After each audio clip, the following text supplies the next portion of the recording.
हाय बच्चा, good evening and अस्सलाम वालेकुम। Welcome back to Franklin biology classes. तो हम लास्ट क्लास में पढ़ चुके हैं बेटा ह्यूमन फिजियोलॉजी सीरीज़ का सेकंड पोर्शन का फर्स्ट लेक्चर हम ऑलरेडी फिनिश कर चुके हैं। That was respiratory system. तो हमने रेस्पिरेटरी सिस्टम के बारे में समझा, रेस्पिरेशन एंड ब्रीदिंग में क्या डिफरेंस है उसके बारे में समझा, और हमने देखा कि रेस्पिरेशन किस मैकेनिज्म से होता है और क्या डिफरेंस है बेटा एक्सटर्नल रेस्पिरेशन में, इंटरनल रेस्पिरेशन में एंड सेलुलर रेस्पिरेशन में। ठीक है ना। फिर हमने कुछ रेस्पिरेटरी ऑर्गन्स की भी बात करी थी और रेस्पिरेटरी पिगमेंट्स की बात करी थी, और फाइनली लास्ट पे हमने देखा था कि अगर हम ह्यूमन रेस्पिरेटरी सिस्टम की बात करेंगे तो ह्यूमन रेस्पिरेटरी सिस्टम के अंदर हमें रेस्पिरेटरी ट्रैक्ट मिलता है, रेस्पिरेटरी ऑर्गन जिनको हम कॉमनली लंग्स बोलते हैं वो मिलता है, एंड डायफ्राम मिलता है। ठीक है। तो आज की क्लास में हम समझने की कोशिश करेंगे कि रेस्पिरेटरी ट्रैक्ट क्या होता है एंड रेस्पिरेटरी ट्रैक्ट के जो पार्ट्स है तो उन पार्ट्स को हम एक एक अलग अलग डिफरेंशिएटेड तरीके से उनको क्या करते हैं समझने की कोशिश करते हैं। ठीक है ना। अगर मैं रेस्पिरेटरी ट्रैक्ट की बात करूं तो रेस्पिरेटरी ट्रैक्ट एक्चुअल में क्या होता है। ठीक है। तो अगर हम सीरीज से उठाए इसको तो हम बात करें अभी बेटा रेस्पिरेटरी ट्रैक्ट की।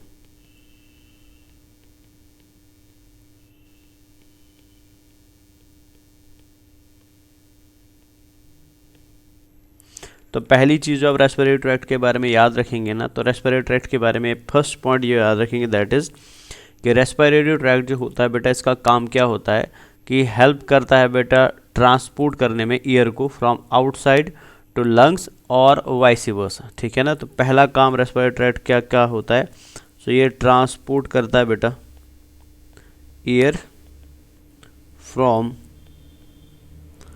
आउटसाइड टू लंग्स,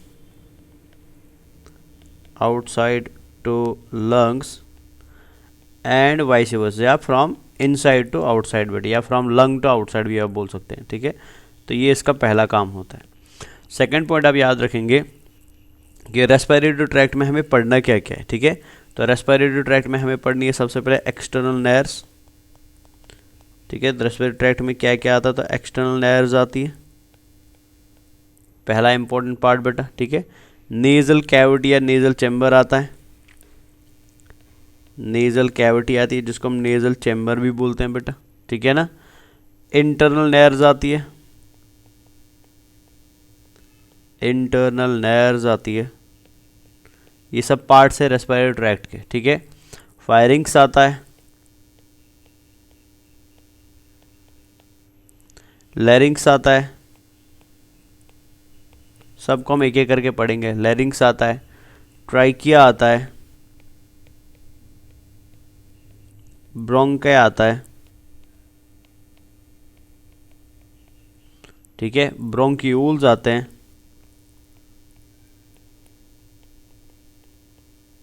ब्रोंक्यूल्स आते हैं। क्लियर है ना। And respiratory surface of lung आता है, रेस्पिरेटरी सरफेस ऑफ लंग आता है।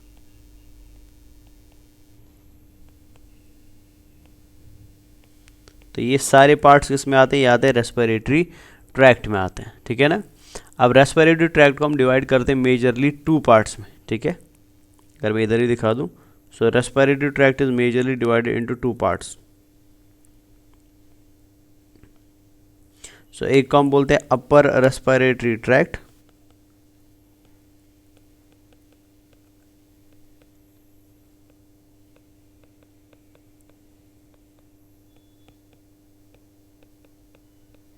एंड एक को हम नाम देते हैं lower respiratory tract.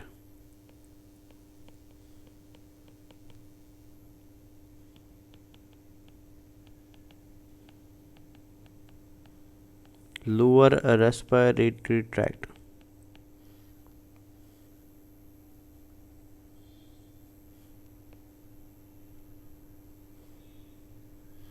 And lower respiratory tract. Clear है। अब ये अपर रेस्पिरेटरी ट्रैक्ट जो होता है, अपर रेस्पिरेटरी ट्रैक्ट में क्या क्या आता है, तो याद रखेंगे बच्चा अपर रेस्पिरेटरी ट्रैक्ट में आता है एक्सटर्नल नेयर्स,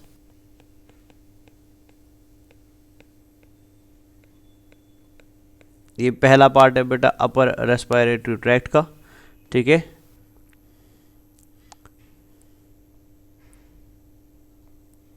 फायरिंग्स आएगा,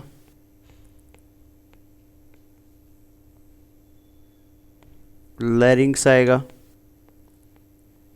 ठीक है, तो ये पार्ट्स के बेसिस पे हम देख लेते हैं। ठीक है, तो अपर रेस्पिरेटरी ट्रैक्ट में आपको क्या मिलता है? अपर रेस्पिरेटरी ट्रैक्ट में आपको मिलते हैं एक्सटर्नल नेयर्स, अपर रेस्पिरेटरी ट्रैक्ट में आपको मिलती है लैरिंग्स। ठीक है ना, और अपर रेस्पिरेटरी ट्रैक्ट के अंदर ये दो पार्ट्स मेजरली पाए जाते। अब रिमेनिंग पार्ट जो है वो किस में पाया जाता है? वो पाया जाता है लोअर रेस्पिरेटरी ट्रैक्ट में। तो जिसमें क्या क्या आएगा बच्चा? जिसमें आएगा trachea, bronchi, bronchioles and respiratory surface of lung आएगा। ठीक है, तो अभी हम क्या करते हैं, हम रेस्पिरेटरी ट्रैक्ट को समझने की कोशिश करते हैं। एंड सबसे पहले किसके बारे में बात करते हैं बेटा? नॉस्ट्रल्स और एक्सटर्नल नेयर्स की बारे में बात करते हैं। ठीक है ना,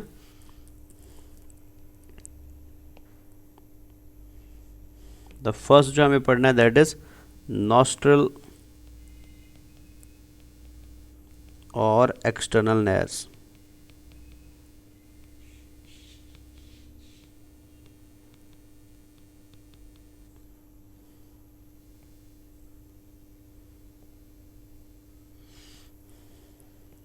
तो नॉस्ट्रल्स और एक्सटर्नल नेयर्स के बारे में फर्स्ट पॉइंट आप याद रखेंगे। तो ये कैसे होते हैं बेटा? ये पियर शेप्ड होते हैं, जिसको हम शॉर्ट में पायरिफॉर्म बोलते हैं। ये पायरिफॉर्म होते हैं बेटा। ठीक है ना, या पियर शेप्ड आप बोल सकते हैं। ये कहाँ पे पाए जाते हैं बेटा? ये पाए जाते हैं on the lower side of nose और the inferior side of nose. तो ये पाए जाते हैं on inferior side of nose बेटा, नोज के लोअर साइड में पाए जाते हैं। और इसका काम क्या होता है बेटा? ये हेल्प करता है in the entry of air into respiratory tract, helps in entry of air into respiratory tract.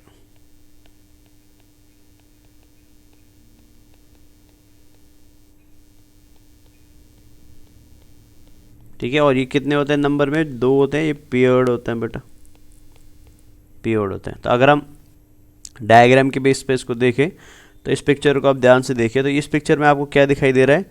ये हमारा ओरल कैविटी बेटा, जिसको हम ऑलरेडी पढ़ चुके हैं। This is oral cavity. ये ओरल कैविटी का प्लेट हो गया, ये ओरल कैविटी का रूफ हो गया।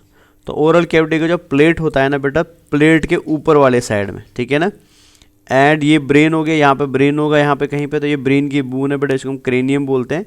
तो इसके नीचे वाले साइड में, so below the cranium and above the plate, तो आपको ये कैविटी जो दिखाई दे रहा है, सो ये कैविटी किसका हिस्सा होता है बेटा? ये रेस्पिरेटरी पार्ट का हिस्सा है या रेस्पिरेटरी सिस्टम का हिस्सा होता है। लेकिन इस कैविटी की शुरुआत कहाँ से होती है बेटा? एक ओपनिंग से होती है। तो यहाँ पे आप एक ओपनिंग देख सकते हैं, लेकिन हमारी बॉडी में दो साइड में दो होंगी। सो दिस ओपनिंग जो आपको यहाँ पे दिखाई दे रही है, इसी को हम क्या नाम देते हैं बेटा? This is called as external nares बेटा। तो अगर मैं इसको यहाँ पे हाईलाइट कर दूँ तो इसको हम क्या बोलते हैं? This is called as external नेयर्स।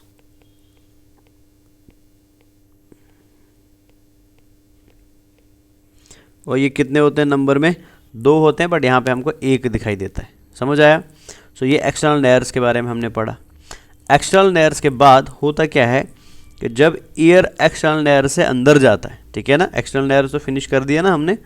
अब ईयर जब बेटा एक्सटर्नल नेयर से अंदर जाता है, तो ईयर कहाँ पे पहुँचता है बेटा? अनदर इम्पॉर्टेंट पार्ट में पहुँचता है। That part is called as nasal cavity, या उसको हम नेजल चैम्बर बोलते हैं बेटा। ठीक है, इस पार्ट को हम बोलते हैं बेटा नेजल कैविटी, और इसको हम नेजल चैम्बर बोलते हैं। समझ लेना ध्यान से। मतलब सबसे पहले रेस्पिरेटरी सिस्टम की शुरुआत हुई कहाँ से? नॉस्ट्रल से। जैसे आप नॉस्ट्रल से अंदर आए तो आपको सेकंड पार्ट मिलता है बेटा आपके रेस्पिरेटरी सिस्टम का। This part is called as nasal cavity और नेजल चैम्बर। अब ये है क्या बेटा? तो ये शॉर्ट में याद रखेंगे। नेजल कैविटी क्या होती है? ये एक कैविटी होती है बेटा। Nasal cavity is a cavity जो प्रेजेंट होती है, present between plate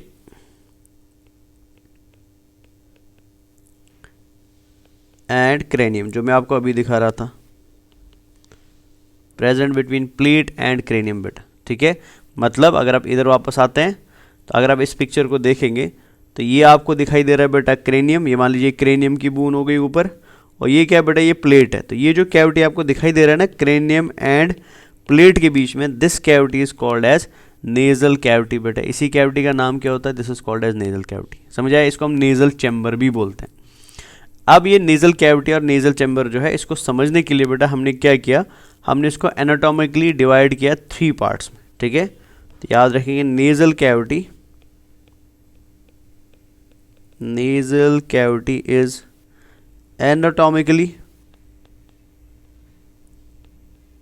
anatomically divided into 3 parts. Divided into 3 parts. 3 parts.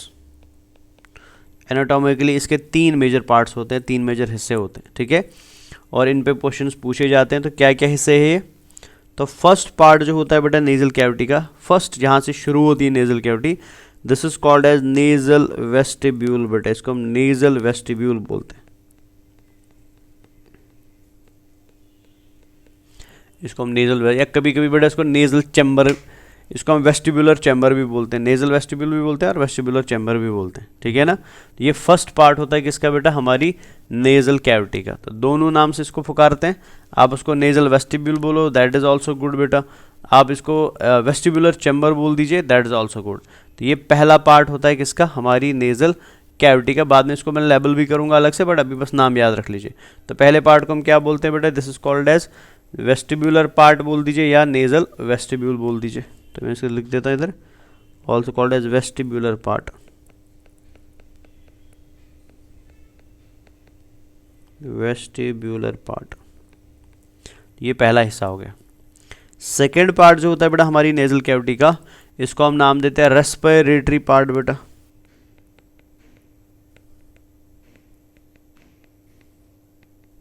ये सेकंड पार्ट होता है बच्चा। ठीक है, इसको हम क्या बोलते हैं, रेस्पिरेटरी चैम्बर बोलते हैं या रेस्पिरेटरी पार्ट बोलते हैं। एंड थर्ड पार्ट जो होता है बच्चा हमारे नेजल कैविटी का, इसको हम नाम देते हैं ओलिफैक्टरी पार्ट।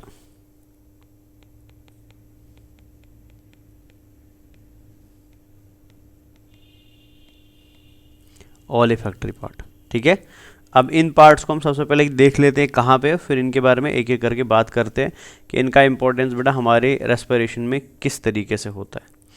तो वापस चलते हैं इधर हम। तो इस पिक्चर को हम ध्यान से देखेंगे।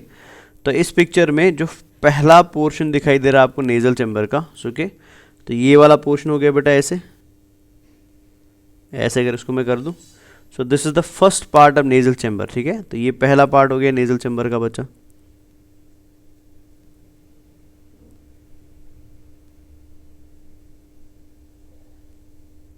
सो ये पार्ट की मैं बात कर रहा हूँ अभी, दिस पार्ट जिसको मैंने हाईलाइट कर दिया।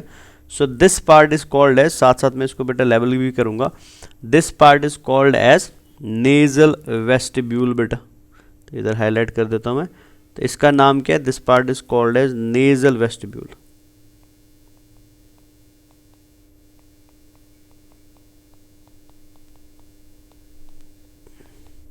इस पार्ट का नाम है नेजल वेस्टिब्यूल। ठीक है, या वेस्टिबुलर पार्ट है, वेस्टिबुलर चैम्बर भी आप बोल दीजिए, वो आपकी मर्जी है। अब इस पार्ट का इंपॉर्टेंस क्या है, वो एग्जाम के लिए इंपॉर्टेंट है, वो आपको याद रखना है। नेजल पार्ट ऑफ या वेस्टिब्यूल पार्ट ऑफ जो नेजल चैम्बर होता है, ये अंदर से लाइंड होता है बेटा बाय स्किन। ठीक है ना, मतलब अगर हम इंटरनली देखें इसमें, तो इंटरनली यहाँ पे आपको क्या मिलेगा बेटा, स्किन मिलेगा। सो it is internally lined by skin.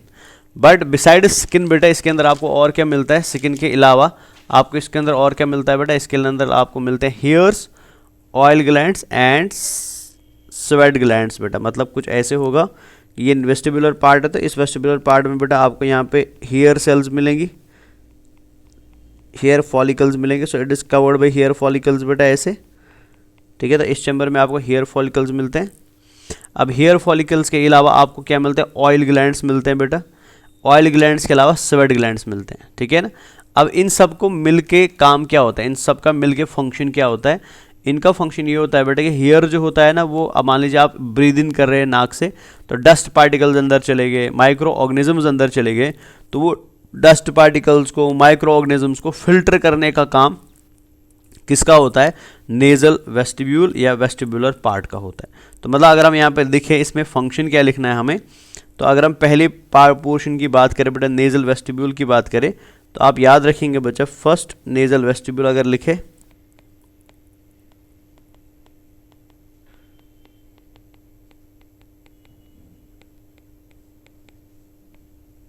अगर हम पहले नेजल वेस्टिब्यूल की बात करें तो नेजल वेस्टिब्यूल के बारे में फर्स्ट पॉइंट याद रखेंगे कि इसके अंदर क्या पाया जाता है बेटा, इसके अंदर पाई जाती है नेजल हेयर्स,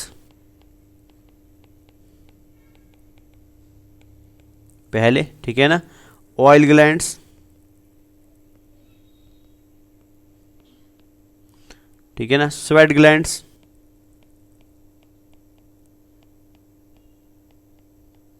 स्वेट ग्लैंड्स ये पाए जाते हैं। और इनका काम क्या होता है बच्चा, ये help in trapping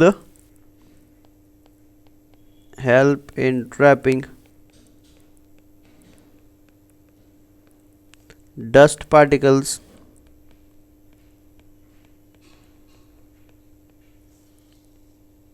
and micro organisms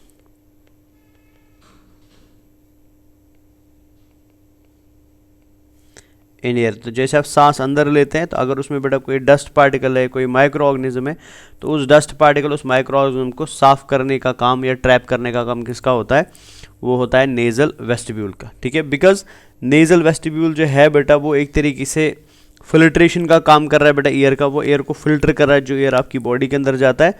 सो इस वजह से बेटा इसको हम क्या बोलते हैं, फिल्ट्रेशन कंपार्टमेंट भी बोलते हैं। तो याद रखें नेजल वेस्टिब्यूल जो होता है बेटा, it acts as filtration compartment, it acts as filtration compartment. तो मतलब इसका काम क्या होता है बेटा, इसका काम फिल्ट्रेशन करना होता है, ठीक है, किसका, इनहेल्ड एयर का। तो ये इनहेल्ड एयर को साफ करता है किससे बेटा, माइक्रो ऑर्गेनिज्म से या डस्ट पार्टिकल से। तो ये पहला पार्ट हो गया बेटा, ठीक है ना। अब सेकेंड पार्ट जो हमारा नेजल कैविटी का है, the second part of nasal cavity is called as respiratory part बेटा।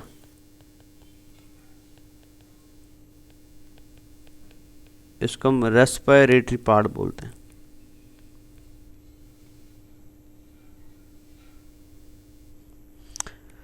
रेस्पिरेटरी पार्ट के बारे में पहली चीज आप याद रखेंगे, ये सबसे लॉन्गेस्ट पार्ट होता है नेजल कैविटी का, longest part of nasal cavity,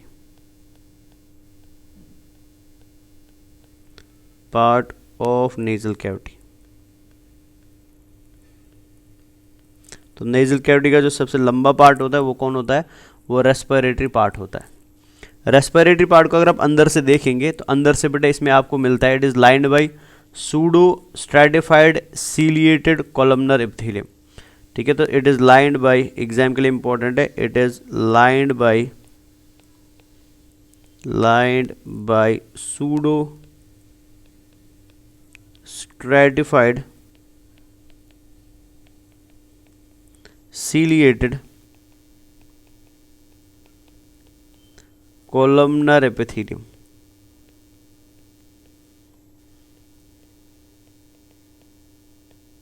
तो ये लाइंड होता है बेटा by pseudo stratified ciliated columnar epithelium, important है, याद रखेंगे। अब ये वाला पार्ट जो हमारा है बच्चा, जिसको हम रेस्पिरेटरी पार्ट बोलते हैं, इस रेस्पिरेटरी पार्ट का एक इंपॉर्टेंट फीचर है, वो ये है बच्चा कि इस रेस्पिरेटरी पार्ट के अंदर अगर आप जाएंगे ना, तो इंटरनली बच्चा इस रेस्पिरेटरी पार्ट के अंदर आपको स्पेशल कुछ फोल्ड्स मिलते हैं। दीज स्पेशल एलिवेशंस और दीज स्पेशल फोल्ड्स, इनको हम नाम देते हैं बेटा कॉन्चा, ठीक है ना। नेजल चैम्बर के अंदर रेस्पिरेटरी पार्ट में बेटा आपको 3 पेयर ऑफ फोल्ड्स मिलते हैं या 3 pair of scroll like projections मिलती है। So these scroll like projections, they are called as concha or terminals. Very important beta, it contains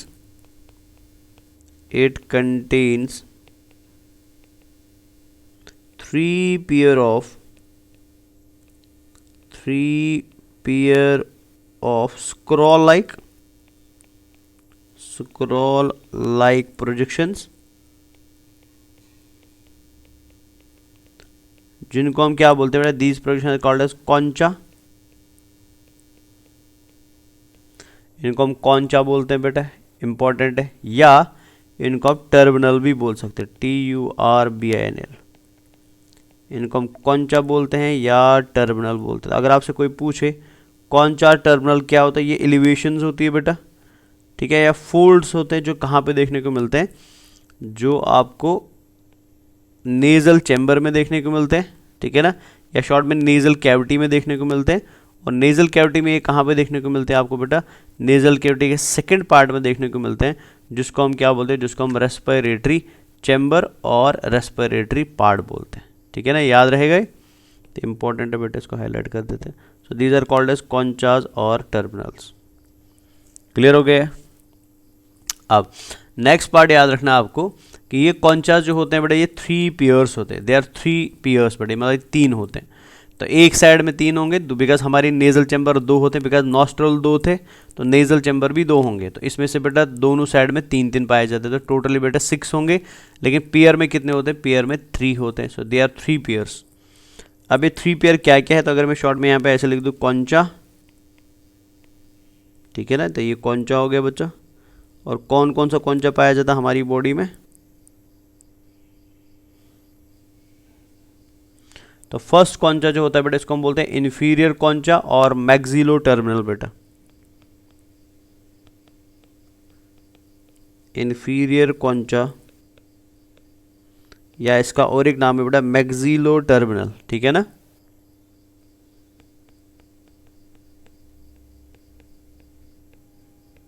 इसको मैक्सिलो टर्मिनल बोलते हैं, ये पहला कॉन्चा हो गया। दूसरा कॉन्चा जो पाया जाता है बेटा इधर, मैं आपको कॉन्चा दिखाऊंगा अभी आपको थोड़ी देर में, इसको हम नाम देते हैं बेटा लैटरल कॉन्चल, ठीक है, लैटरल।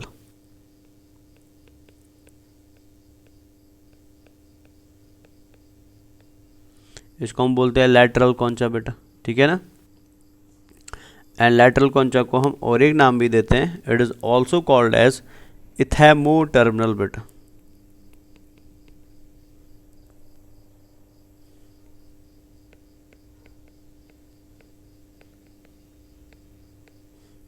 इसका हम इथेमो टर्मिनल भी बोलते हैं, ठीक है ना।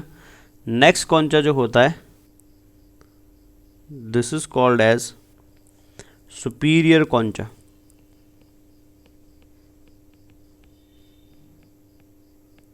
Superior concha.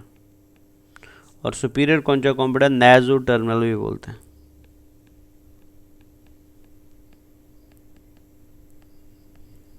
ठीक है। तो ये 3 कॉन्चास होते हैं, क्लियर है ना। याद रखिए बेटा लैटरल कॉन्चा जो होता है बेटा, इसको मिडल कॉन्चा भी बोलते हैं,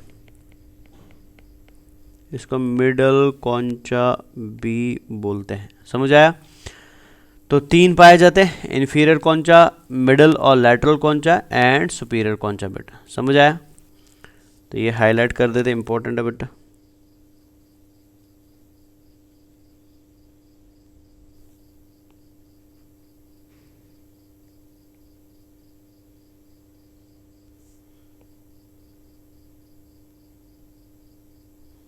ठीक है, अब ये पहले देख लेते हैं कि ये कॉन्चा है क्या, ठीक है ना, और कहाँ पे पाए जाते हैं, और बाद में उनका फंक्शन क्या भी डिस्कस करेंगे, इनका फंक्शन रियलिटी में होता क्या है बच्चा। तो इस पिक्चर को अगर आप ध्यान से देखेंगे तो मैं हाईलाइट कर देता हूँ पहले इस पोर्शन को। सो दिस होल पोर्शन बेटा जो मैं हाईलाइट कर रहा हूँ ना, ये पूरा पोर्शन क्या कहलाएगा, this whole portion is called as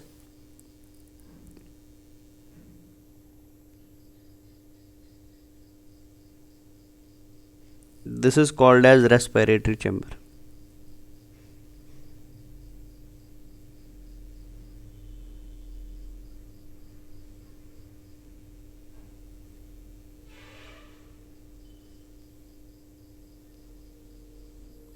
ठीक है, तो ये पूरा येलो कलर्ड पार्ट जो होता है बेटा, this is called as respiratory chamber बेटा, ठीक है ना। तो ये पूरा हिस्सा रेस्पिरेटरी चैम्बर कहलाता है, ये देख लीजिए पूरा रेस्पिरेटरी चैम्बर है। अब इस रेस्पिरेटरी चैम्बर में आपको 3 फोल्ड्स दिखाई दे रहे हैं, 3 एलिवेशंस आपको यहाँ पे दिखाई दे रही होंगे बच्चा। तो इन्हीं फोल्ड्स को हम क्या बोलते हैं, जो रेस्पिरेटरी चैम्बर में पाए जाते हैं, these folds are called as terminals, और इन्हीं को हम क्या बोलते हैं, इन्हीं को हम कॉन्चास बोलते हैं, ठीक है। ये याद रखना बच्चा। जैसे फॉर एग्जाम्पल आप यहाँ पे 3 कॉन्चास देख सकते हैं, अगर मैं इनको नंबरिंग करूँ बेटा, तो ये कॉन्चा 1 हो गया, ये कॉन्चा 2 हो गया, और ये कॉन्चा 3 हो गया। अब इनके नाम क्या है, तो आप याद रखेंगे बचा था कॉन्चा 1 बचा, ठीक है, इसको हम नाम देते हैं, फर्स्ट में इधर लिख देता हूँ, so this is called as inferior concha बेटा, इधर से मैं लिख देता हूँ, so this is called as inferior कॉन्चा।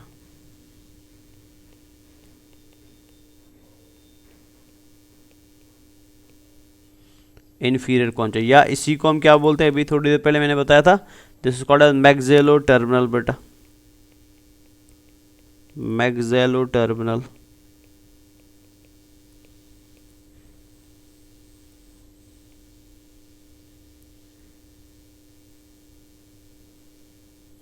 ये पहला कॉन्चा हो गया, क्लियर है।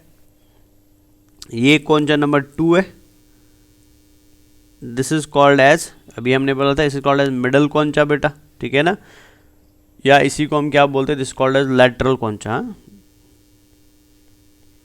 इसको हम बोलते हैं लैटरल कॉन्चा या मिडल कॉन्चा, या इसी का नाम क्या है बेटा, इथेमो टर्मिनल भी है, ठीक है, और ethmo terminal,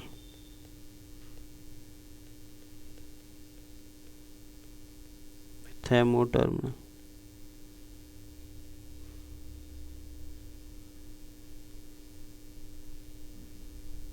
ethmo terminal. Next concha जो हमारा है, थर्ड कॉन्चा बचा, this is called as superior concha, this is called as superior concha, ठीक है, और सुपीरियर कॉन्चा को हम बेटा नेजो टर्मिनल भी बोलते हैं, और नेजो टर्मिनल।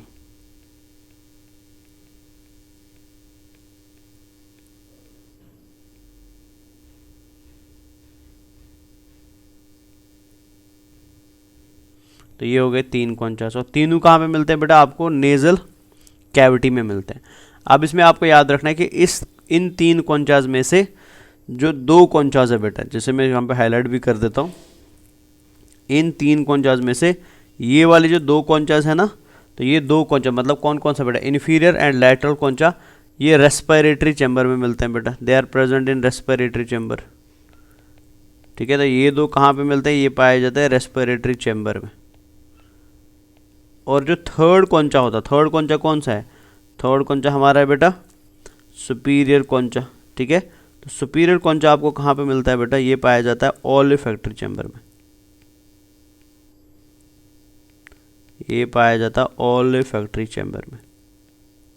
सो दैट मीन्स कि हमारी बॉडी के अंदर बेटा इस पॉइंट पे कहीं क्या होगा, और एक चैम्बर पाया जाएगा, तो इसको मैं रेड कलर से दिखा देता हूँ।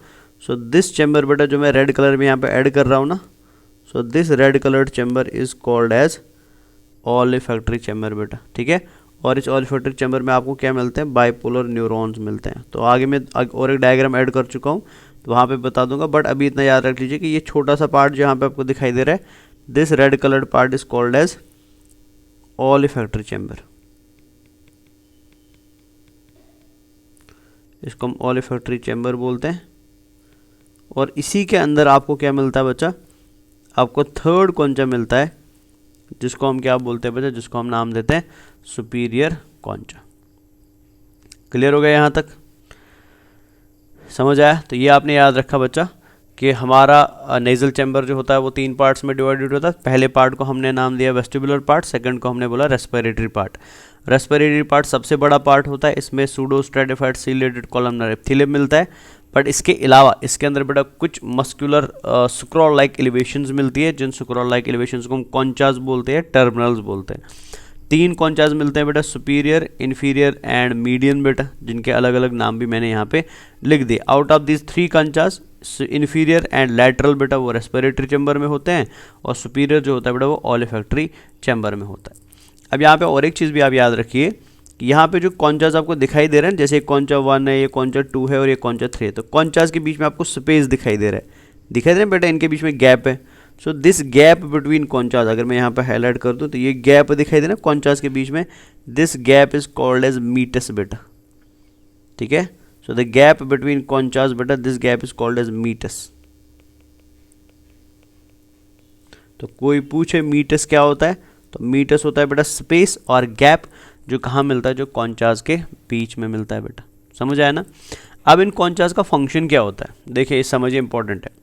होता क्या है कि जब आप यहाँ से एयर इनहेल करते हैं ना, तो आपने नोस्ट्रल से इनहेल एयर किया, इनहेल को आपने यहाँ पे फिल्टर कर दिया, एयर को आपने यहाँ पे फिल्टर कर दिया, और साफ एयर अब कहाँ पहुँचेगा बेटा, साफ एयर पहुँचेगा in the respiratory part.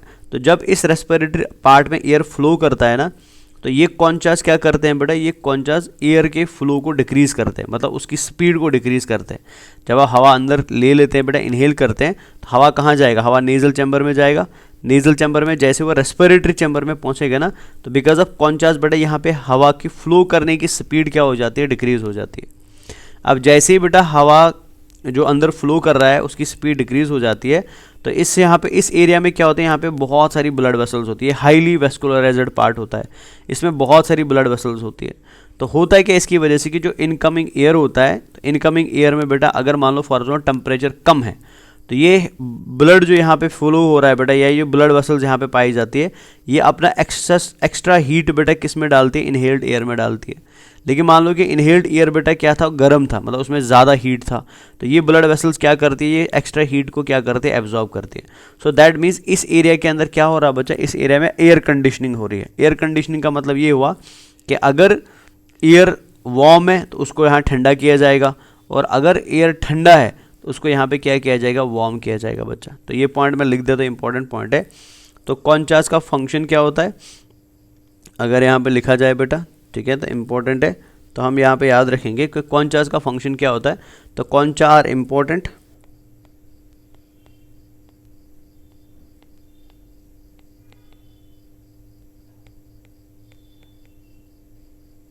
concha are important for warming up,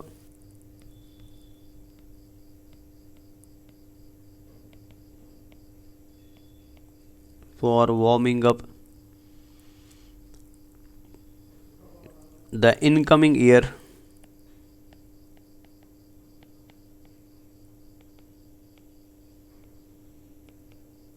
warming up the incoming air, because it increases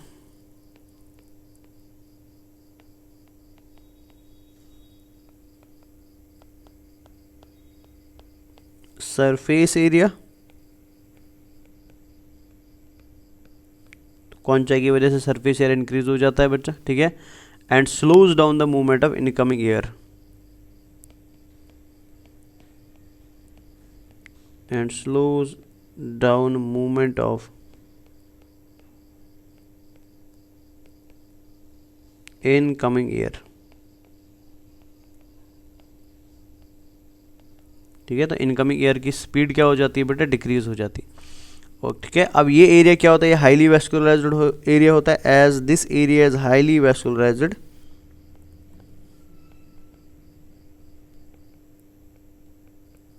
highly vascularized, तो ये एरिया हाईली वेस्कुलराइज्ड होता है, इसमें ब्लड सप्लाई बहुत तेज होती है। सो इस रीजन के अंदर हम क्या करते हैं बेटा, एयर को वार्म अप करते हैं या एयर को ठंडा करते हैं, ठीक है ना। सो बिकॉज इस रीजन में बेटा एयर को वार्म अप किया जाता है या एयर को ठंडा किया जाता है बेटा, that is why this region is also called as air conditioning region बेटा। तो ये एक्ट क्या करता है, एयर कंडीशनर एक्ट करता है, it acts as air conditioner, ठीक है। तो ये एयर कंडीशनर का काम करता है, ये एयर को या तो वार्म करेगा या तो कूल करेगा बेटा। अब यहाँ पे और एक चीज़ भी याद रखेंगे कि जो रेस्पिरेटरी चैम्बर होता है ना बच्चा, इस रेस्पिरेटरी चैम्बर के अंदर कुछ कैविटीज़ पाई जाती है, ठीक है ना। ऑल मैं ये कैविटीज़ यहाँ पे शो नहीं कर रहा हूँ, बट आगे अगर मेरे को कोई डायग्राम है तो मैं ऐड करूँगा एक डायग्राम। बट यहाँ पे आप याद रखेंगे कि रेस्पिरेटरी चैम्बर के अंदर कॉन्चा तो है ही, लेकिन कॉन्चा के अलावा यहाँ पे छोटी छोटी कैविटीज़ पाई जाती है। जो कैविटीज़ जो होती है बेटा, वो क्या करती है, वो नेज़ल चैम्बर को कम्युनिकेट कराती है बाकी बॉडी के या बाकी स्कल के एरियाज के साथ। So these cavities are called as nasal sinuses बेटा, याद रखेंगे। This reason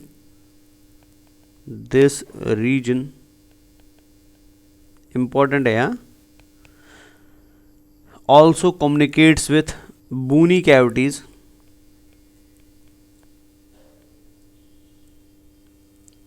also communicates with bony cavities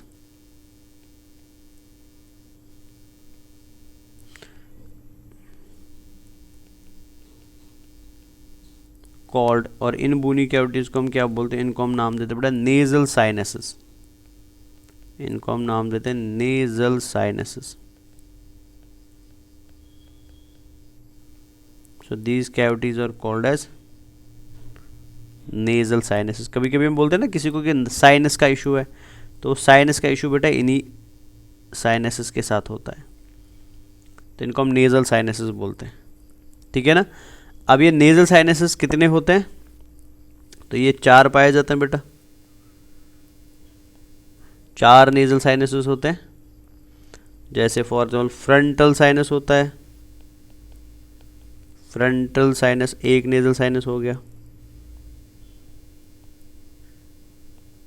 ठीक है ना। दूसरा होता है इथेमॉइड साइनस,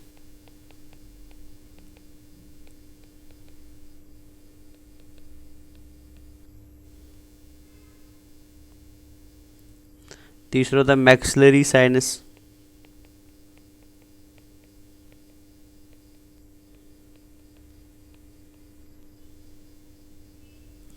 एंड चौथा होता है बेटा स्फेनॉइड साइनस।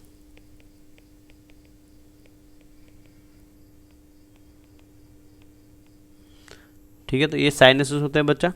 अब ये साइनसेस का काम क्या होता है, ये साइनसेस बेटा अपने अंदर एयर को स्टोर करते हैं, जिस एयर को स्टोर करने की वजह से हमारा हेड जो है ना, बिकॉज हमारे हेड का वजन बहुत ज़्यादा है, लेकिन because of storage of this air हमारा हेड का वजन क्या होता है, हल्का हो जाता है बेटा, ठीक है। तो sinuses contain air, sinuses contain air which makes head lighter,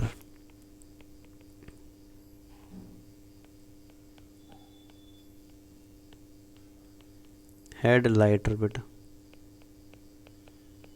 ठीक है। और अगर ये साइनस ब्लॉक हो जाते तो आपको क्या दिखा, बारी बारी सा दिखाई देता है हेड बेटा। कभी कभी क्या होता है कि इन साइनसेस में म्यूकस जमा होने लगता है, जिसकी वजह से क्या होती है, साइन्यूसाइड्स होती है। तो एक्यूमुलेशन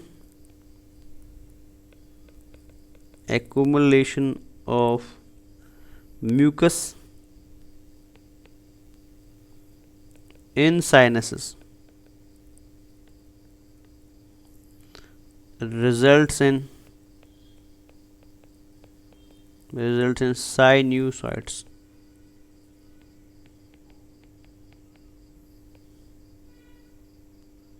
तो इस कंडीशन को हम क्या बोलते हैं, इसको हम साइनोसाइड्स बोलते हैं,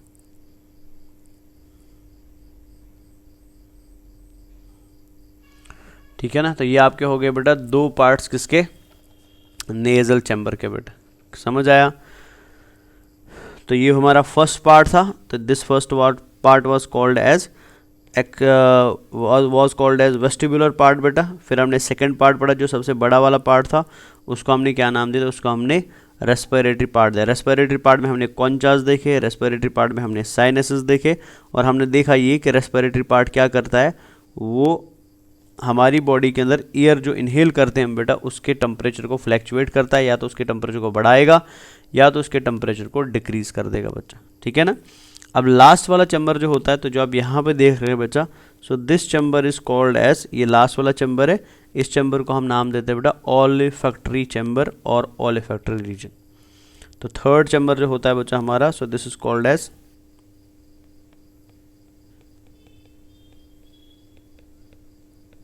ओलिफैक्टरी रीजन और ओलिफैक्टरी चैम्बर आप इसको बोलते हैं,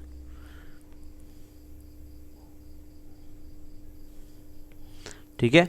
अब इस चैम्बर का काम क्या होता है, तो ये सबसे ऊपर पाया जाता है नेजल कैविटी में, सो ये सबसे सुपीरियर होता है बेटा, it is present in the superior aspect of nasal cavity, सबसे ऊपर पाया जाता है नेजल कैविटी में। और ये इंपॉर्टेंट होता है बेटा किसको डिटेक्ट करने के लिए, स्मेल को डिटेक्ट करने के लिए, ठीक है ना। तो ये होता है इंपॉर्टेंट फॉर ऑलिफैक्शन,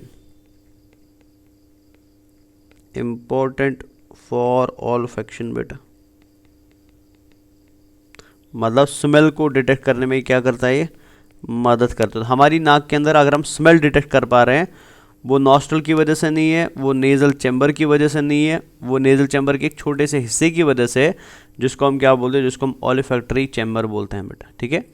अब ये ओलिफैक्टरी चैम्बर जो है ना, इसमें एक मेम्ब्रेन पाया जाता है बेटा, so this olfactory chamber is lined by a membrane, जिस मेम्ब्रेन को हम क्या नाम दें, निडेरियंस मेम्ब्रेन बोलते हैं, ठीक है। इंपॉर्टेंट याद है, एग्जाम में पूछा गया बेटा। इसको हम निडेरियंस मेम्ब्रेन बोलते हैं,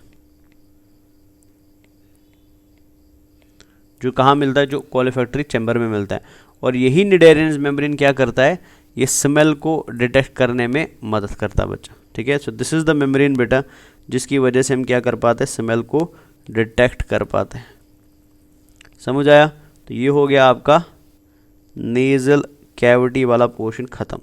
तो एक्सटर्नल नेयर्स ख़त्म हो गया और नेज़ल कैविटी ख़त्म हो गया। समझ आया?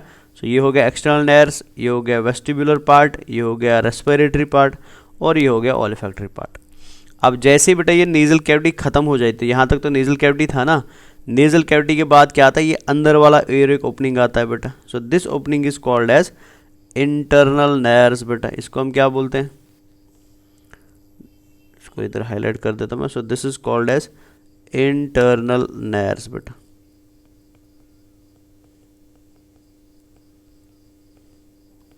सो मतलब जैसे आपकी बॉडी में दो एक्सटर्नल नेयर्स है, ठीक है ना, वैसे ही आपकी बॉडी के अंदर बेटा नेज़ल चैम्बर के बाद और दो ओपनिंग्स होती है, जिनको हम क्या बोलते हैं, जिनको हम इंटरनल नेयर्स बोलते हैं। और आपको पता है बेटा इंटरनल नेयर्स के नीचे एक स्ट्रक्चर पाया जाता है, जिसको हम ऑलरेडी पढ़ चुके हैं बेटा, दिस वाज कॉल्ड एज विल्वा बेटा। ठीक है ना,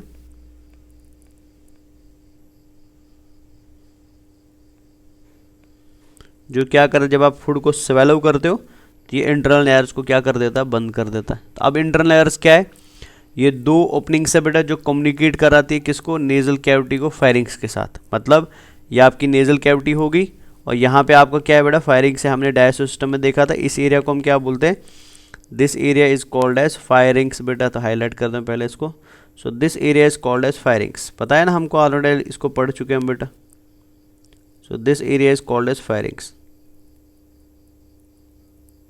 ठीक है, तो हमारे फायरिंग्स को बेटा नेज़ल कैविटी के साथ कौन जोड़ता है, इसको जोड़ता है इंटरनल नेयर्स बेटा।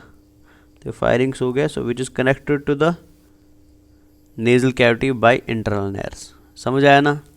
अब इस पे याद रखना बेटा कि ये नेरीज जो होती है बेटा, नेरीज के ऊपर क्या पाया जाएगा आपको, रेस्पिरेटरी चैम्बर का थर्ड पार्ट पाया जाता है, जिसको हम क्या बोलते हैं, जिसको हम ओलिफैक्टरी मेम्ब्रेन बोलते हैं बच्चा। समझ गए ना? So this is end of first part of the respiratory system. जिस first part of respiratory system को हमने क्या नाम दिया था, जिसको हमने नाम दिया था नेज़ल कैविटी और नेज़ल चैम्बर। तो ये हमने नॉस्ट्रल्स ख़त्म कर दी, नेज़ल चैम्बर ख़त्म कर दिया, नेज़ल चैम्बर के 3 पार्ट्स ख़त्म कर दिए बेटा, और इंटरनल नेयर्स भी ख़त्म कर दी। अभी हम लैरिंग्स पे आते हैं। ठीक है, इस पिक्चर को अगर देखना चाहते हो तो यहाँ पे मैं खाली लेबलिंग कर देता हूँ अभी। ठीक है, तो ये हमारा हो गया बेटा एक्सटर्नल नेयर्स, दिस इज एक्सटर्नल नेयर्स। तो ये एक्सटर्नल नेयर्स हो गया। ठीक है ना, ये हो गया फर्स्ट पार्ट बेटा, जिसको हम क्या बोलते हैं, वेस्टिबुलर पार्ट बोलते हैं। ये हो गया वेस्टिबुलर पार्ट। ठीक है, ये जो बीच वाला है बेटा, दिस इज रेस्पिरेटरी पार्ट।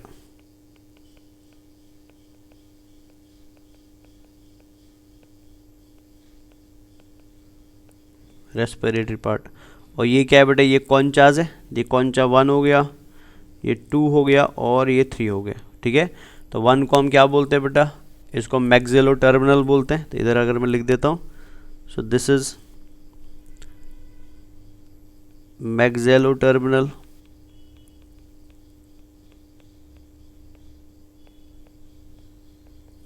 ये हो गया मैक्सिलोटर्मिनल। 2 क्या होता है बच्चा, सेकेंड है 2, जिसको हम नाम देते हैं बेटा इथेमोटर्मिनल। इथेमोटर्मिनल। तो ये दोनों किस में पाए जाते हैं, ये दोनों पाए जाते हैं रेस्पिरेटरी चैम्बर में। लेकिन थर्ड आप देख लो बेटा, वो ऊपर पाया जाता है, सबसे ऊपर सुपीरियर बेटा, जिसको हम सुपीरियर कॉन्चा, इसको हम नेज़ोटर्मिनल बोलते हैं, नेज़ोटर्मिनल। और ये किसके नज़दीक होता है, ये होता है ओलिफैक्टरी चैम्बर के नज़दीक। अब ओलिफैक्टरी चैम्बर को आप ध्यान से देखिए, तो this chamber is called as olfactory chamber बेटा, दिखाई दे रहा है। और इस ओलिफैक्टरी चैम्बर के मेम्ब्रेन को, ये जो आपको यहाँ पे दिखाई दे रहा है पूरा structure, so this is called as olfactory epithelium बेटा। ठीक है ना, और ओलिफैक्टरी एपिथेलियम में आपको क्या मिलता है, ये बाइपोलर न्यूरॉन्स मिलते हैं। तो ये ओलिफैक्टरी एपिथेलियम हो गया, ओलिफैक्टरी चैम्बर हो गया बेटा। So this is olfactory chamber.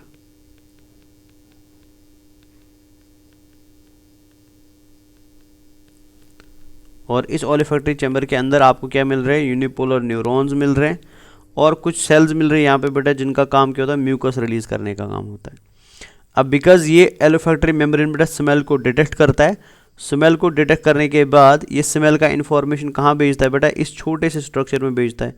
छोटा सा पार्ट आपको यहाँ पे दिखाई दे रहा है, ठीक है। So this small part is called as, इसको हम बेटा बोलते हैं olfactory bulb. So this part is called as olfactory bulb बेटा,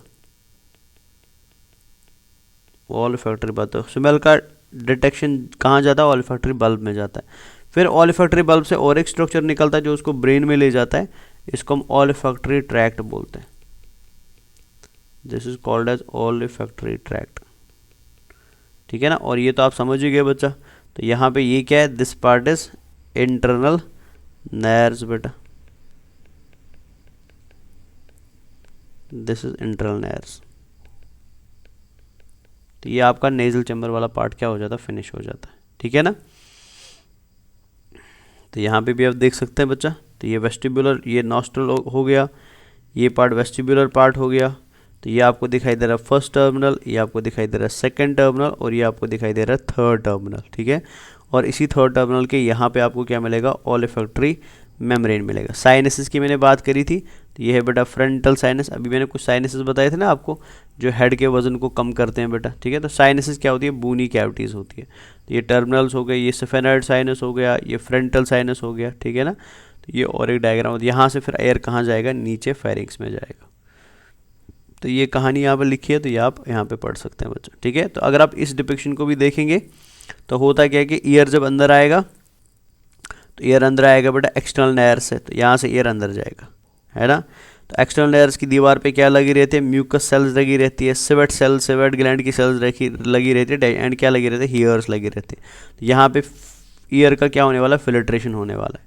जब ईयर यहाँ एंटर करेगा तो बीच वाले चैम्बर को हम रेस्पिरेटरी चैम्बर बोलते हैं। यहाँ पे आपको एलिवेशंस दिखती है, जिन एलिवेशंस को हम कॉन्चास बोलते हैं। एंड कॉन्चास के थ्रू ईयर जब पास करेगा ना, तो ईयर का स्पीड डिक्रीज हो जाएगा बेटा। जैसे ईयर का स्पीड डिक्रीज होगा तो उसको हम क्या करते हैं, टेम्परेचर विल फ्लैक्चुएट करते हैं, टेम्परेचर बढ़ा सकते हैं या घटा सकते हैं। फिर आप लास्ट चैम्बर पे आए बेटा, this chamber is called as olfactory chamber, जिसमें आपको एक मेम्ब्रेन मिलता है जिसको हम ओलिफैक्टरी मेम्ब्रेन बोलते हैं बेटा। और यहाँ पे आपको थर्ड कॉन्चा भी मिलता है, समझ आया ना। तो ये हो गया ख़त्म, ये टर्मिनल वर्बल हमने फिनिश कर दिया।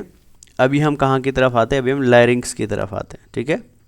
तो आप इस पिक्चर को थोड़ा ध्यान से देखिए। होता क्या है बच्चे कि हमारी बॉडी के अंदर जो ट्राइकिया होता है, ट्राइकिया तो सभी को पता है, ठीक है ना।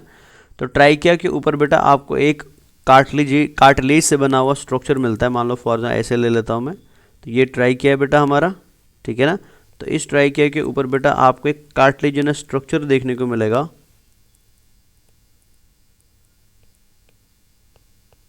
ठीक है। So this cartilaginous structure is called as larynx बेटा। इसको हम क्या बोलते हैं, इसको हम लैरिंग्स बोलते हैं, या इसको हम साउंड बॉक्स भी बोलते हैं बेटा। बिकॉज इसी स्ट्रक्चर से हमारी बॉडी में क्या निकलते हैं, अलग अलग प्रकार के साउंड्स निकलते हैं। तो इसके बारे में थोड़ा याद रखना इंपॉर्टेंट है ये। तो लैरिंग्स की अगर मैं बात करूँ, इधर ही मैं ऐड कर देता हूँ कंटिन्यूशन में। तो हमारा नेक्स्ट पार्ट जो हम स्टडी कर रहे हैं, that is called as larynx. Larynx और साउंड बॉक्स भी इसको बोला जाता है। तो लैरिंग्स के बारे में पहली चीज़ आप याद रखेंगे बच्चा, साउंड बॉक्स बोलते हैं, और ये शुरू होता है बेटा थर्ड सर्वाइकल वर्टेब्रे से और ख़त्म होता है सिक्स सर्वाइकल वर्टेब्रे। अगर लोकेशन की बात करें ना, so starts from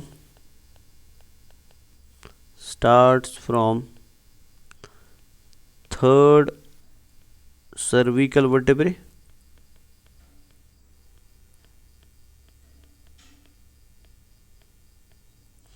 and ends at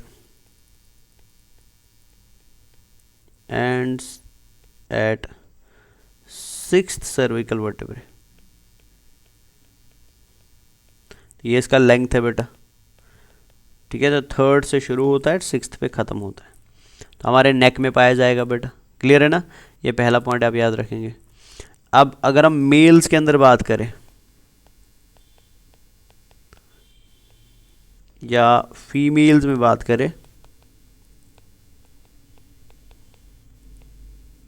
तो मेल्स का जो लैरिंग्स होता है बेटा वो 4.4 सेंटीमीटर लॉन्ग होता है, 4.4 सेंटीमीटर। लेकिन फीमेल्स की बात करें तो ये 3.6 सेंटीमीटर लॉन्ग होता है। तो मतलब मेल्स का लैरिंग्स लंबा है बेटा किसके कंपैरिजन में, फीमेल्स के कंपैरिजन में, ठीक है ना। अब लैरिंग्स जो होता है बेटा ये बनता है तीन चीज़ों से। लैरिंग्स is formed of three materials. लैरिंग्स is formed of three materials.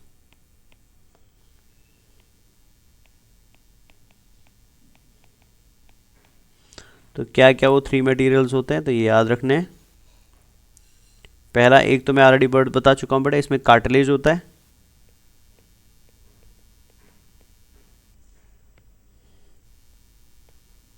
इसमें कार्टिलेज होता है। सेकंड, इसके अंदर लिगामेंट्स मिलते हैं।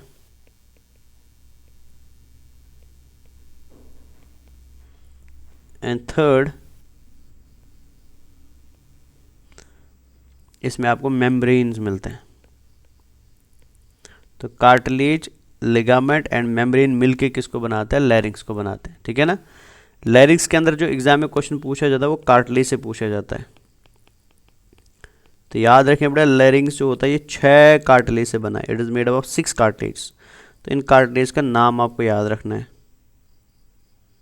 लैरिंग्स 6 कार्टिलेज से बनता है बेटा, ठीक है ना। तो जिसमें से पहला कार्टिलेज जो होता है बेटा वो होता है थायराइड कार्टिलेज।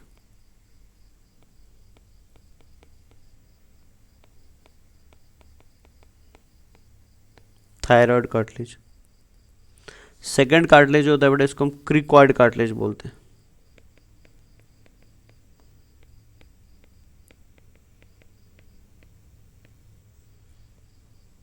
थर्ड कार्टिलेज होता है इसको हम एपिग्लोटिक कार्टिलेज बोलते हैं, एपिग्लोटिस बोलते हैं।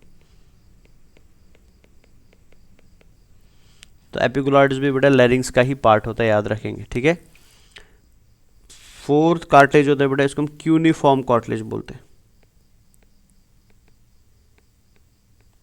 इसको हम क्यूनिफॉर्म कार्टिलेज बोलते हैं, ठीक है ना। फिफ्थ जो होता है बेटा इसको हम एरेटिनॉइड कार्टिलेज बोलते हैं।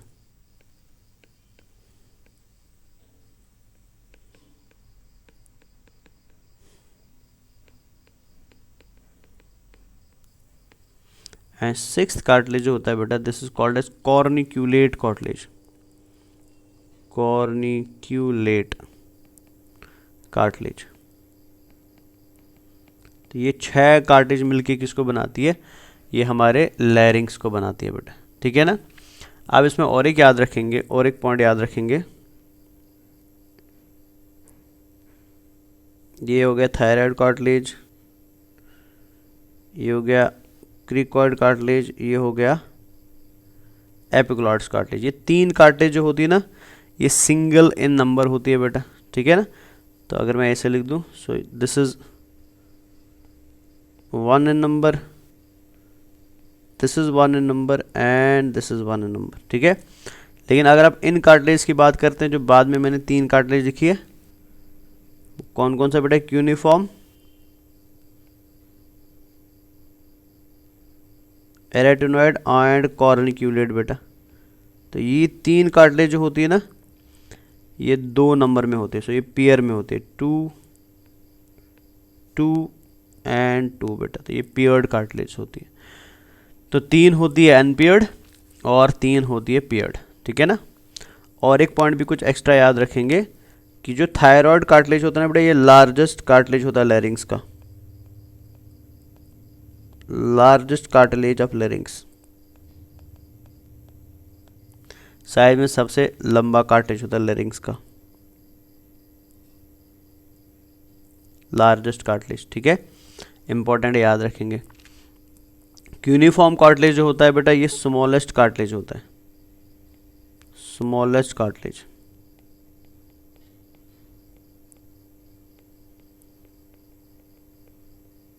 ये होता है स्मॉलेस्ट कार्टिलेज बेटा, ठीक है।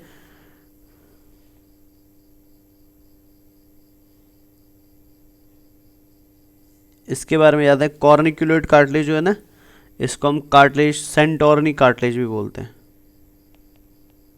Corniculate cartilage is called as Santorini cartilage बेटा।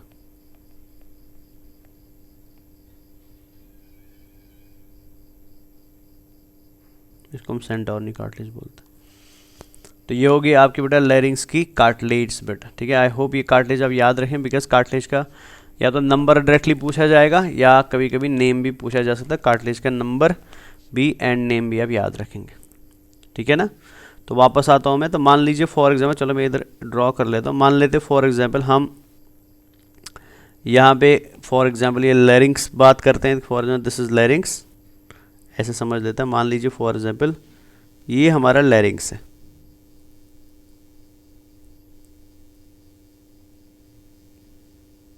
है ना, और लैरिंग्स के नीचे ट्राइकिया होता है।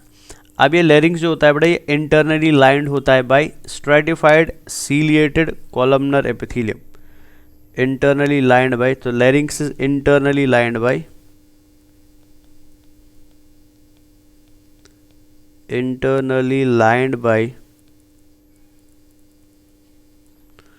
stratified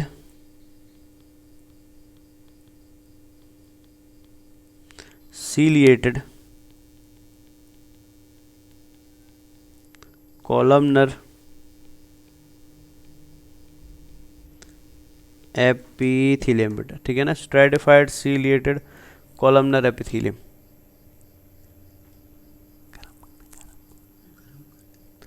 stratified ciliated columnar epithelium से अलाइंड होता है, ठीक है ना। एंड याद रखेंगे बेटा, इंटरनली इसके अंदर दो फोल्ड पाए जाते हैं। जैसे मैं अगर ड्रॉ करूं यहाँ पे, तो अगर आप इसके अंदर देखेंगे ना, तो इंटरनली इसमें आपको ऐसे फोल्ड्स मिलते हैं।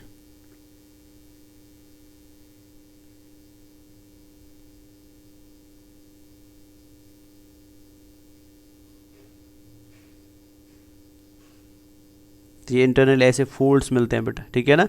इनको हम नाम देते हैं बेटा upper fold and lower fold. For example ये हो गया बेटा अपर फोल्ड, ये हो गया अपर फोल्ड, ये हो गया लोअर फोल्ड। ये फोल्ड्स पाए जाते हैं अंदर से बच्चा, ठीक है ना। और ये अपर एंड लोअर फोल्ड जो होते हैं बेटा, इनको हम शॉर्ट में क्या बोलते हैं, they are called as false vocal cords और वेस्टिबुलर कॉर्ड्स, ठीक है। ये जो अपर एंड लोअर फोल्ड्स होते हैं, they are called as false vocal cords. इनको हम नाम देते हैं फॉल्स वोकल कॉर्ड्स और वेस्टिबुलर कॉर्ड्स।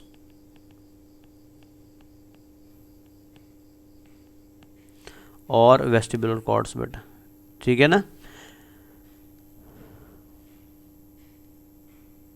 तो ये तो हो गया, आपने याद रखा। तो ये वर्ड हम किसके लिए यूज़ करते हैं, इसको इधर ले आता हूँ मैं।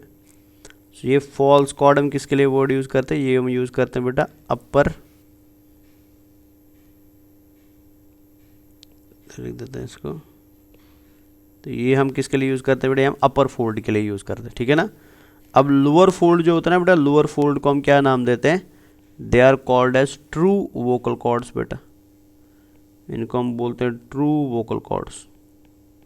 और यही ट्रू वोकल कॉर्ड्स की वजह से हमारी बॉडी के अंदर क्या प्रोड्यूस होता है, साउंड प्रोड्यूस होता है बेटा। तो याद रखेंगे वोकल कॉर्ड्स आपके पास 4 होते हैं बेटा, 2 पेयर में होते हैं, टोटल 4 होते हैं। Upper fold and lower fold. Upper fold को हम बोलते हैं false vocal cords, lower fold को हम बोलते हैं ट्रू वोकल कॉर्ड्स। और यही ट्रू वोकल कॉर्ड्स जो होते हैं बेटा, ये रिस्पॉन्सिबल होते हैं किसके लिए, फॉर प्रोडक्शन ऑफ साउंड। समझ आया। चले आगे बढ़ते हैं। अब होता क्या है हमारी बॉडी के अंदर के मेल्स जो होते हैं ना, मेल्स के वोकल कॉर्ड थिक होते हैं, ठीक है ना। मेल्स में बेटा वोकल कॉर्ड्स क्या होते हैं, मेल्स में वोकल वीसी शॉर्ट में लिख देते हैं बेटा, वो थिक होते हैं। इसलिए मेल्स की वॉइस जो होती है बेटा, अगर आप देखें मेल्स की वॉइस बारी होती है, बारी वॉइस को हम लो पिच वॉइस बोलते हैं। तो मेल्स की वॉइस क्या होती है बेटा, लो पिच वॉइस होती है, ठीक है।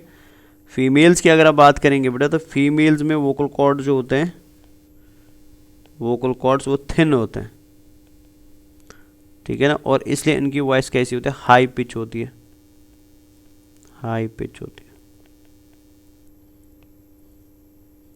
तो ये हो गया आपका लैरिंग्स वाला पोर्शन ख़त्म बचा। ठीक है, तो हमने समझा आज की क्लास में कि नॉस्ट्रल्स क्या होते हैं, इंटरनल एक्सटर्नल नेरीज क्या होता है, रेस्पिरेटरी चैम्बर क्या होता है, ठीक है, वेस्टिबुलर पार्ट क्या होता है एंड ओलिफैक्टरी पार्ट क्या होता है, एंड इसके साथ हमने समझा कि लैरिंग्स क्या होता है बच्चा, और लैरिंग्स के अंदर कौन कौन सी डिफरेंट तरीके की कार्टिलेज देखने को हमें मिलती है। ठीक है, चलिए, तो ये पैराग्राफ हम लास्ट में पढ़ेंगे, अभी इसको नहीं पढ़ रहे हैं। तो ये हमारा हो गया ये वाला पोर्शन फिनिश बेटा। ठीक है ना, अब नेक्स्ट पोर्शन जो हम पढ़ेंगे that will be related to trachea बेटा। तो नेक्स्ट क्लास में हम देखेंगे कि ट्राइकिया क्या होता है, ट्राइकिया के बेटा कितने रिंग्स होती है, कौन सी तरीके की रिंग्स होती है, एंड ब्रोंक्यूल्स क्या होते हैं, ब्रोंकियल इंटरकॉम क्या होता है, एंड फाइनली हम लंग्स को देखेंगे इंशाल्लाह नेक्स्ट क्लास में। ठीक है, टिल देन पढ़ते रहिए एंड खुदा हाफिज़ गाइस।